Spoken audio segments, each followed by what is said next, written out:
Imagine holding a courtly fan in 18th century Paris, surrounded by the greatest minds and most powerful nobles of the French Empire. Now imagine meeting a man who speaks every language, composes brilliant music, and casually drops names like Julius Caesar and Cleopatra in conversation, not as historical figures, but as old acquaintances. This is the man who terrified and captivated an entire continent, the Count of Saint-Germain, the most compelling, enigmatic, and utterly baffling figure in European history. His greatest, most shocking claim was simple: he never died. We are still living with the mystery of his impossible life and his vanishing death. Was he a time traveler, an alchemist who achieved true immortality, or the single greatest spy and charlatan the world has ever known? His story begins, and perhaps never ends, in the most opulent palaces of a fading age. Our investigation begins in the mid-18th century, at the height of the French Enlightenment. The setting is the court of King Louis XV and the glamorous Madame de Pompadour. Into this world of powdered wigs and political intrigue arrived the Count of Saint-Germain. He had no traceable background, no known lineage, and no visible source of wealth, yet he was immediately accepted into the highest, most exclusive circles. He was always immaculately dressed, always generous, and crucially, he was rarely seen eating or drinking in public. This last detail quickly fueled the whispers that he was not fully human. But the true astonishment came in conversation. The famous writer and philosopher Horace Walpole reported that the Count casually mentioned knowing the Apostle Paul. His conversation wasn't scholarly. It was a casual, first-hand recount of history. The Countess de Genlis later confirmed the chilling consistency of his tale, recalling that an elderly courtier had heard the Count relate the exact same stories of the 17th century events, with the exact same details 50 years prior. This was his terrifying, captivating power. He convinced the most skeptical, rational nobles that he was a man who had witnessed history firsthand, a man who had lived for centuries. But Saint-Germain was more than just a charismatic storyteller. He was a genuine polymath whose skills bordered on the supernatural. He was a world-class violinist and composer whose work was praised by contemporaries like Jean-Philippe Rameau. He spoke every major European language, along with Latin, Greek, Arabic, and Sanskrit, all with native fluency. This alone suggested he was a mind that had been learning for lifetimes. Yet his most powerful and persistent claim involved the forbidden science of alchemy. Saint-Germain never claimed to make gold from lead, but he convinced royal observers that he possessed the ability to perfect existing gold and, more famously, to instantly remove flaws from diamonds and other precious stones, instantly multiplying their clarity and value. King Louis XV was so fascinated and so convinced of the Count's genuine ability that he gifted Saint-Germain a laboratory in the royal palace of Château de Chambord, where the Count conducted his mysterious experiments, cementing his reputation as a genuine occultist who had mastered the secrets of material transformation.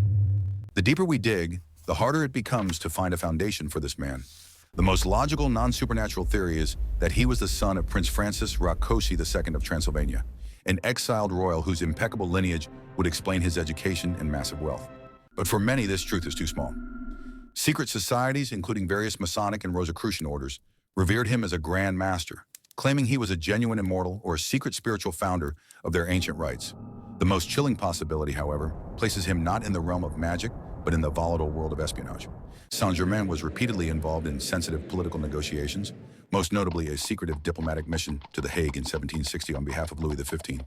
He moved across Europe, from London to Vienna to St. Petersburg, often appearing just ahead of a major historical crisis, whispering advice into the ears of monarchs, and then vanishing without a trace. His knowledge of palace intrigue, foreign currencies, and military secrets was so precise and unparalleled that many intelligence historians now believe he was working for an unknown, incredibly powerful patron, a secret global intelligence network using him as a unique kind of one-man diplomatic weapon, because his lack of a true identity made him the perfect agent of influence. The name Saint-Germain, in this context, was simply a title, an alias, a legend designed to allow the agent total freedom. This impossible existence continued until his official and utterly ignored demise. In 1779, the Count moved to Eckernförde, in what is now Germany, and took up residence with his final known patron, Prince Charles of Hesse-Kassel, a high-ranking Freemason. 5 years later, in 1784, the official parish records of the St. Catherine Church state that the Count of Saint-Germain died. The cause was not recorded, and his burial was witnessed by only a few.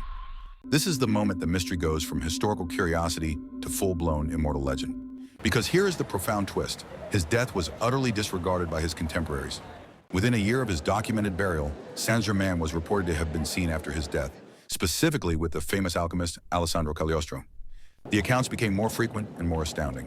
In 1789, he was reportedly seen advising Queen Marie Antoinette during the opening, chaotic phases of the French Revolution, urging her to flee Paris before the mobs destroyed the city. A French countess even claimed to have spoken with him as late as 1821, nearly 4 decades after his supposed burial. The Theosophical Society, a prominent occult group of the 19th century, formally recognized Saint Germain as one of their ascended masters, an immortal being who guides humanity from a higher hidden plane. He was even claimed to have been seen in India in the late 19th century, continuing his ancient secret work. The legacy of Saint Germain forces us to confront the limits of our historical understanding. Was his legendary identity a title passed down through generations of master alchemists or spiritual guides, leading to multiple people being credited with the same impossible feats? Or did he, through his relentless study of chemistry and botany, genuinely discover the legendary elixir of life? His contemporaries believed he could, and that belief alone allowed him to wield unimaginable power over the minds and courts of Europe.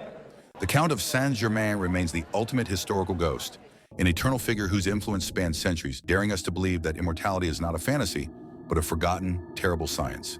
His silent influence and vanishing act are a chilling testament to the idea that some of history's greatest secrets are not written in books, but are carried by the men who refuse to obey the constraints of time. And if you are as fascinated by the mysteries of history as we are, be sure to like and follow at Epoch Stride for more. Thank you for sticking with us until the very end.